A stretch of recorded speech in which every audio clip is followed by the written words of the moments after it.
Welcome to Tube Week on Z Reviews. Today's review will be this pairing. We're comparing the Dark Voice 336 8E, which is the Dark Voice I've used for years, against the new Xduoo TA-26. However, in 2 days, I'll talk about the Miltra OTL PCL86, and then we'll move on to the big boy, Macintosh. I think it's HPA 200, maybe? I don't know. So I'll compare against correct things, the Tor Balanced, and might even whip out the Solaris to compare against this or this. So stay tuned, and if you don't like tubes, check back here next week.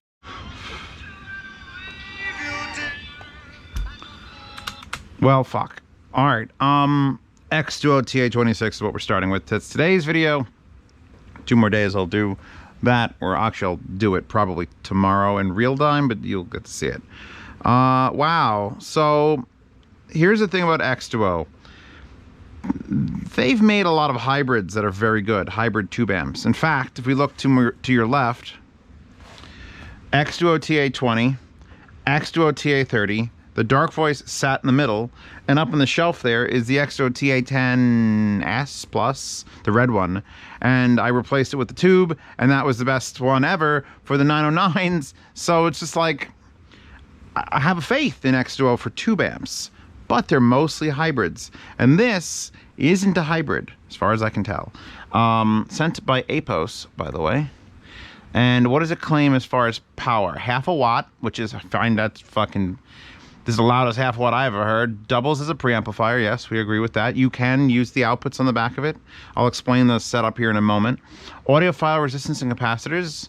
Audiophile resistance sounds like a great name for a forum. Shit, someone's gonna steal that. Gold-plated RCA ports, aluminum alloy shell, blah blah blah blah blah blah blah blah. Signal plus noise, blah blah blah blah blah blah blah. $320, which I look up on Amazon. How much is the Dark Voice going for these days? $309. So this is $10 more than the Dark Voice. You starting to see the competition? They use the exact same tubes. These are the stock tubes that came with this, and these are tubes that have taken me years of different swapping and switching and like, okay, no, how about this power tube and then this preamp tube, then I had the tall preamp tube with the thing on the top. And I eventually settled on this, and you could ask me what these are and I wouldn't know. What are you? I think you're an RCA. Yeah, you're a vintage RCA, and you're the Chinese like golden dragon scorpion something that Joe recommended. And with those in there, this tube amp became like the default tube amp. It's like, I want to hear what tubes sound like.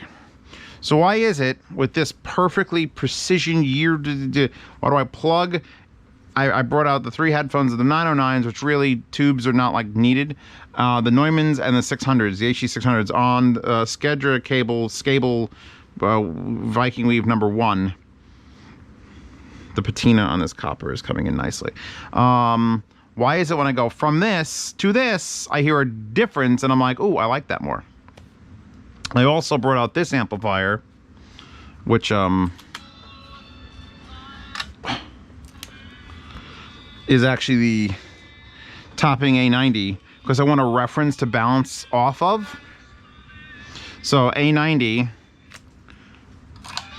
wow, it's a little bit louder. Oh yeah, sweet, sweet ass tubes. Sweeter ass tubes. So even with stock tubes, this has more detail than the Dark Voice. Now, granted, when I talk about tube amps, a lot of the time I talk about taking away or losing some detail just to gain that like warm, wide, echoey, soundstagey tubiness. But this still has all of that other shit. It just sounds clearer. So why would I not? Unless I want to dull, like a super dull a headphone down, I see no reason to deny a tube amp keeping detail, or even, honestly, adding more detail. Maybe there's a bump in the treble with this, but it sounds fantastic, so I don't care.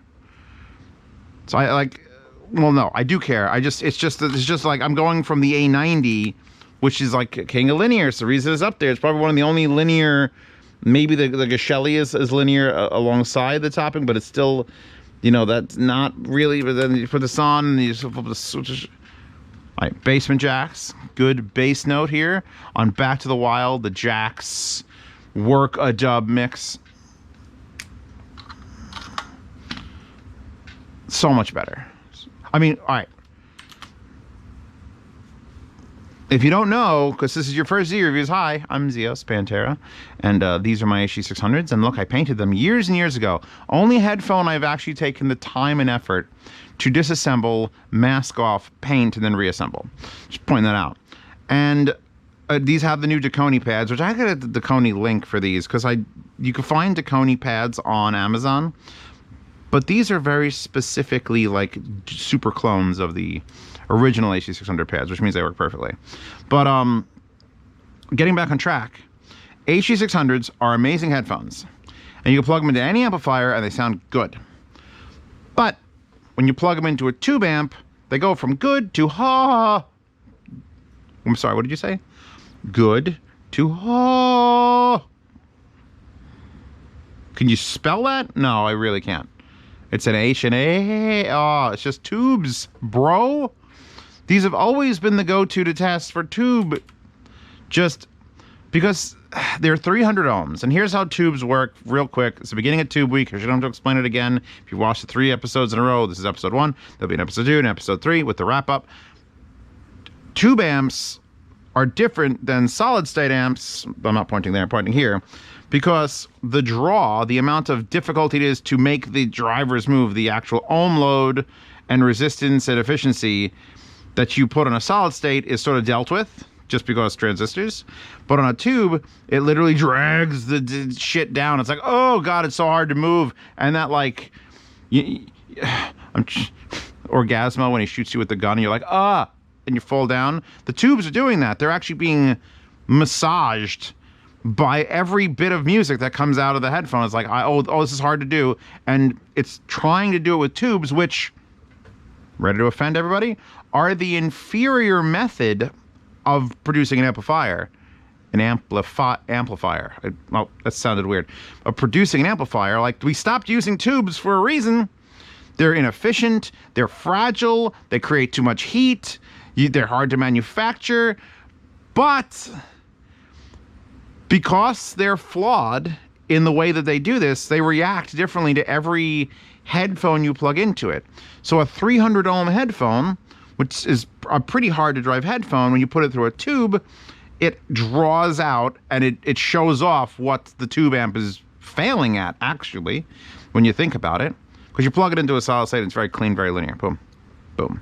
You plug it into a tube amp, and it's sort of like, and it does that. You could hear the struggle, and the more it struggles, the more tubey it sounds. Now, that doesn't necessarily mean it's going to always sound good when you do that. You still need power behind the tube amp, and it still needs to handle a load like 300 ohms, or 600 ohms, or 20 ohms. That's the reason why planar headphones usually just sort of like don't sound good on tubes, because they're super efficient.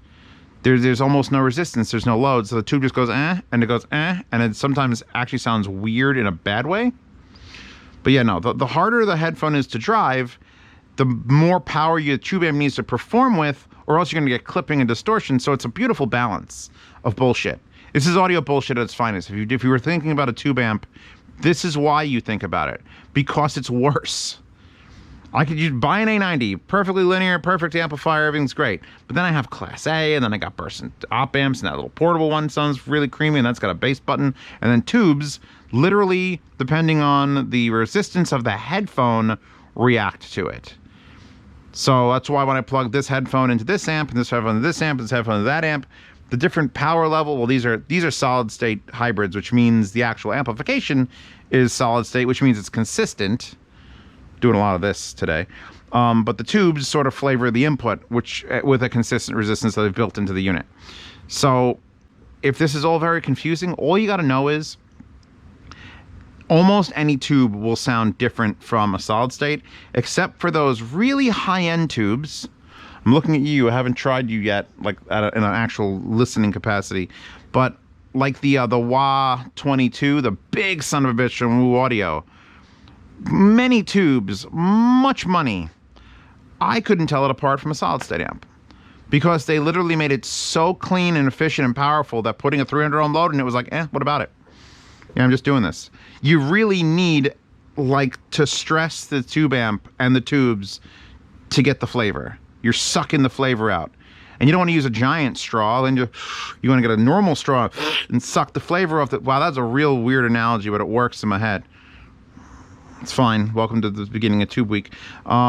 So let's unplug the HC600s because they are one of the finest examples of tubishness. And let's whip out the Neumann NDH20, which nobody owns because they're super uncomfortable. And when they're very linear and they're expensive, but because also Sennheiser and 150 ohms. And since these are the headphones that I like judge things with, these are my sound demo headphones. These are the ones I record the sound demos. They isolate really well. And I'm like, am I recording? Is there too much bass? And I trust these to tell me that. So when you throw them on a tube amp, and all of a sudden they have soundstage, and it's like, what? Huh. TJ and the Shondells. I actually actively want to listen to these for pleasure and not just work. I get over the fact that the pads are like just this giant, stiff, non-breathing foam mass that just doesn't fit a human ear because it's only like a 2-knuckle.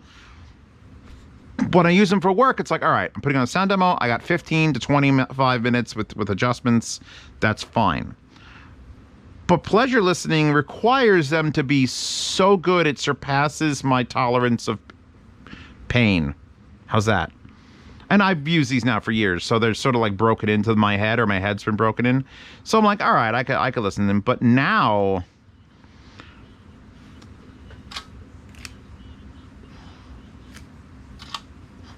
there's just,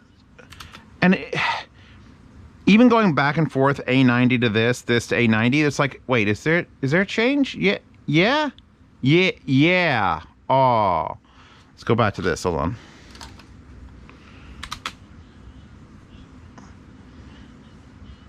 Good echo. Like this pair of headphones sounds more relaxed than the HC600s on this. They just chill the fuck out. Where here they sound a little bit more like aggressive or grainy. I don't know how to describe it.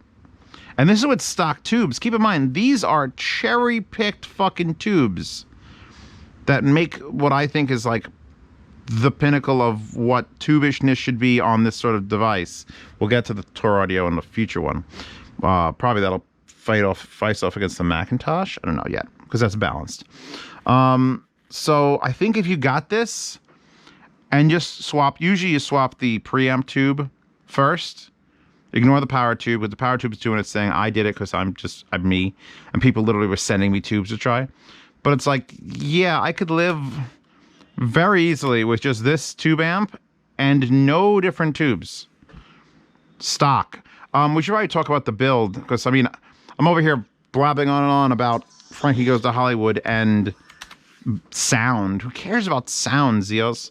Talk about the build and talk about how you're feeding it signal. Okay, so before I move on to the build of this unit, which is bulletproof, basically. It's like tank levels of aluminum. I've got the IFI Neo IDSD back here, which is the little DAC amp combo. And I'm feeding it coaxial from the Pi Hat, which is going whoo, up to here, which is being fed from that, from her. Wallpaper in the description, by the way, if you want to download that and put on your phone. I could actually adjust the input gain with this, which is why one of the reasons I'm using it. On the back of this, let's take a walk. I finally have been sponsored, sort of, by World's Best Cables. World's Best Cables, linked in the description. And these particular cables are very interesting. They're KTIs, or KTE. They're KTE, which is a plastic connector with just a little metal pin there, and then this looks very odd. And they weigh nothing. And what kind of cable is this? This is a Neglex Nagomi 2497. So these are beautiful cables, and I have a whole wall of World's Best Cables now. Hopefully I'll have more. And I have them on a pair of splitters, which take the RCA and split it out of this unit.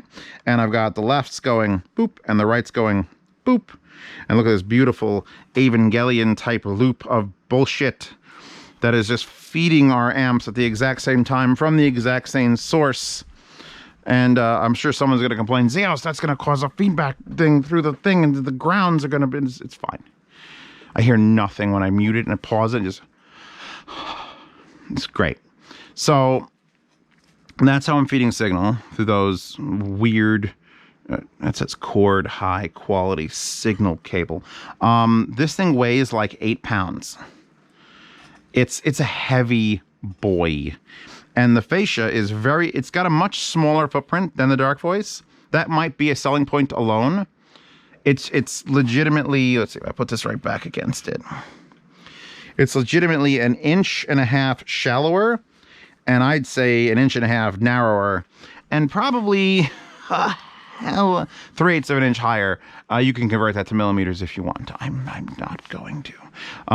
It's got these little metal rails to prevent you from driving your shopping cart into the side of it. I guess it's better than nothing. Like, remember when I said little Timmy and Johnny and Janie are going to just touch your tubes and burn their hands? Well, that same shit can happen here, only they've added a little fence here to prevent that. So you have to be at least this much taller to touch it. And then the power brick in the back, which is the power supply here, is slightly smaller. And also it's very heavy, so it's very top heavy. Vents on the side, vents on the bottom, vents everywhere. The volume control red, because that's Xduoo's new thing, is this like gunmetal gray, which is another thing I like. I'm so tired of black. Like there's black and then black and black and then silver sometimes. But then gunmetal is like a thing, or stainless steel. I'm okay with it. But then this is like true gunmetal with the red knob, and it's like, that's an Xduoo product. By the way, you could tell they're really going for the Dark Voice market because they put a fucking blue power LED there, which you just turn this on and off. There's your power LED. And this also has a blue power LED that I've covered with blue tack, but like the white version of blue tack, just very thin, and placed it on there so that it just is an opaque blue. Like this is still a fucking flashlight. And I'm gonna have to get that and fill that with posters. I have some here. If I use the gray stuff, just like a little ball of it, just a little tiny like booger of blue tack, or in this case gray tack. Just get in there, you bitch. There. It's completely closed now, but if I just scrape away a little bit of it, it eventually will show off that it's on. But I feel better already. I mean, the tubes are glowing. Like, the heat coming off of here, we're ready to warm up some sandwiches. The back of the unit, which I should be able to gently spin, is very basic. Power plug in, RCA out for preamp. If you wanted to feed the output of this to a set of speakers or another amplifier or a solid state amplifier or another tube amplifier, I thought about if I went from one to the other, would the end result be the most tubey thing on earth? Tune in to find out. Actually, I do have the cables for it. Those are real short though. Maybe. So yeah, you can use the preamp tube here to output a signal, push it through, fuck with it with tubiness, and then output. Even though there's no real load, there's still the fact that it's running through a tube pre that will add a flavor to the sound. And then you could use it for controlling your speakers on your desk if you felt like it, just like Magni amps and other shit products, things like that. But yeah, another thing that's weird though, the diagram around the volume knob usually gets like a little dot, then it gets bigger, and then it gets the full size at the end. They didn't bother with that here because you wouldn't be able to see it. So they actually did it very small, then it gets the largest here at like 11 o'clock. And then there's nothing from 11 till 1, and then it goes back to small to large again. So it's like, what? I guess that's a thing they could, do. But really, I have never taken this thing past. We've listened to this. Let me put this on one more time. I haven't taken this amplifier past Frankie Goes to Hollywood. If I get to the top of 11 o'clock where that ends, this is so fucking loud. That's a movie theater. That's Jurassic Park. This isn't even a loud song. I'm going to die. So I don't know, maybe that's why there's a break there, because you've died and then you're in the afterlife. That's where the other volume knob comes in, because your headphones are dead, and then it takes it a full, like... okay, no, this... People who patronize me pay me to turn that volume knob up way high. Your phone charger, I don't want you.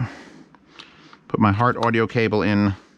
That goes to the Heart audio cable. That goes to my 909s, which has Yaxi pads on it. Because everything can be improved.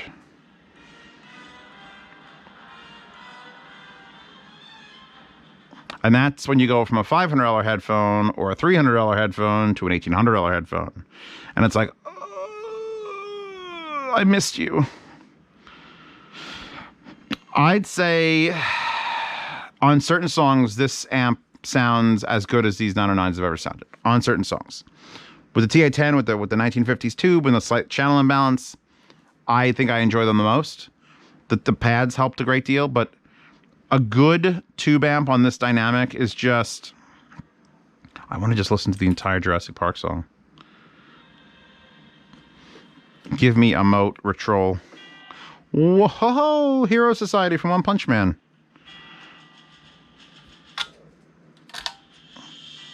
Yeah, no, that sounds... That's the most telling thing. Because love these headphones. They react wonderfully to tubes. These are my like go-to listening headphone. But every headphone's different and every draw is different. And when I go 909s for the TA-26 to the Dark Voice, it sounds like a downgrade in quality. Period. Quality. Just sound quality in general. Not tubiness, not any specific factor. It just sounds less good. And I know the sources are identical because I'm literally splitting them in front of your eyes. Boom, boom, with the same exact fucking like $100 pair of wires or something. Whatever World's Best sent me, when I link it in the description, I'll be a little shocked. Although World's Best is usually affordable. One of the reasons I asked them for like cables, they haven't sponsored me with money. It's just like, give me cables. I'm tired of buying cables. Just send me cables, please. So eventually they sent me like 30 cables. So now we're going to try to get another 30 cables. But the quality difference between what this can do on 909s and what this can do with 909s sounds like a 2011 amplifier and a 2021 amp. It's 10 years of just, oh, this is how you do science now. This has more of the science. Yeah. As much as I like a laid-back sound in headphones, these are already a laid-back headphone. Or a sibling headphone, depending on which amplifier you plug it into, because I know the 909s. I ain't going to lie to you about that. Sometimes these headphones are downright awful to listen to. It's all amplification. And I never really loved them on the Dark Voice. I preferred the Xduoo hybrid. They're okay on other things. This is good. This is good. And it's $300, and it's just, Birdie Nom Nom Escape. That sounds wild. Oh, yeah. Yeah, no, yeah. Yeah, okay. This gets fucking full endorsement from Zeos. I'll still probably recommend the Dark Voice to people, but only when you can't buy an Xduoo TA-26. If the Xduoo TA-26 is available and to be purchased, buy that. Buy this instead. If you already have a Dark Voice, don't panic. All right? Be happy with it. If you haven't swapped tubes, try swapping tubes in it. Number one, you'll get better performance out of it with different tubes. If you have no tube amp, get this first. And then start thinking about swapping tubes, even though I'm pretty fucking satisfied with as is. Just as is. It just is as is. So I'm going to leave, what I'm going to do for the next levels of review is I'm going to leave this one on the desk. I'm going to put the Dark Voice back because this has surpassed it. The Dark Voice back in the rack for now. Move this over. And then in 2 days, we'll pull out the Miltra. Miltra. I'll get the name right. And we'll review that on its own and then do some comparisons. Because it is the same hookup as this. It's still RCA. It's still unbalanced. The only one that's balanced is the Macintosh. So I'll compare Macintosh to something balanced. I have these two that are balanced. So yeah, high fucking praise. Xduoo, have they made a bad product? They made a couple of products I wish they had different options and buttons, but they've never made a bad one. Now and then I'm like, oh, this is a piece of shit. I've never done that. I don't think. Unless I'm blocking it out mentally. You could tell me in the comments. But yeah, no, fucking high. Like, I'm going to do that thing with the stars. And the Steve. Who the fuck is this Steve guy? Zeos. In the beginning of the tube, make sure this gets 5 fucking stars. Because I think that also helps the algorithm for some reason. It likes stars in the title. I'll put 120 stars in the title and it'll be like Zeos at the end. That's all you need. So yes, this, very good. A-Post, thank you for sending it. That wallpaper in the description. Links to this, links to other things. Patreon, subscribe star, see reviews early, participate in yard sales, listen to missing sound demos or martyred sound demos. That sounds like a good term. Like YouTube has martyred them, or Japanese fucking lawyers have martyred my sound demos. So if you still want to get to those ones, people are complaining, hey, Zeos, I can't get to your, DT1990 sound demo has been blocked like 4 times. Because, a song is fine, and then all of a sudden, 2 weeks later, that song is not fine. Now it's blocked. And I got to go back and edit it. And it just keeps breaking. So if you want the unadulterated DT1990 sound demo audio, ripped off the video, converted from lossy back to FLAC so it could be at least preserved and uploaded to Telegram for you to listen at any point, please feel free to join the $5 tiers of Patreon or Subscribe Star. $10 a month gets you in the behind-the-scenes private Telegram chat, which affords you the ability to ask me any questions you'd like, as many times as you'd like, within reason. I haven't banned anyone for asking too many questions, but there's sometimes I just want to choke some people. Just kidding, I love you guys. I'd never choke you unless you asked me to, and then I'd ask for extra money. But the $10 tier puts you in that chat with other people and me and the swap meet, which is like the hidden gem. No one knows about that. People show up and like, what's that? And you have to post a link, and it's like, basically, it's a private sale thing for all my previous patrons, because you stay in that for life. If you only join for a few months, and you're like, I'm done, you could still use the yard sale, the swap meet to find things or sell things. So good on you. And that's it. Check out Hi-Fi Guides in the Hi-Fi Guide forum. I might be starting to talk about the Hi-Fi Guides forum at the beginning of videos now, because I really want to push people there, because guess what? The algorithm doesn't fucking affect my forums, or our forums. It's one of those our things. And the streamer links thing in the description is broken because the guy didn't want to pay, and he didn't want to put ads, and he doesn't want to set up a Patreon. So he's just like, I'm done. We had 1 million people, yay, and we're fucking done. So now I got to change all those links manually in the last 1,500 videos I've done. Because he sucks. I'll buy the company from you. I'll give you $5 grand for it. Just give it to me, and then I'll put ads in it, and I'll be fine. We'll have a bigger basement. I will put an in-ground pool in my basement, because that'll be awesome. And then there'll be too much humidity, and then my shit will just turn to mold. Anyway, wallpaper, this, the next thing. See you in 2 days for another tube review.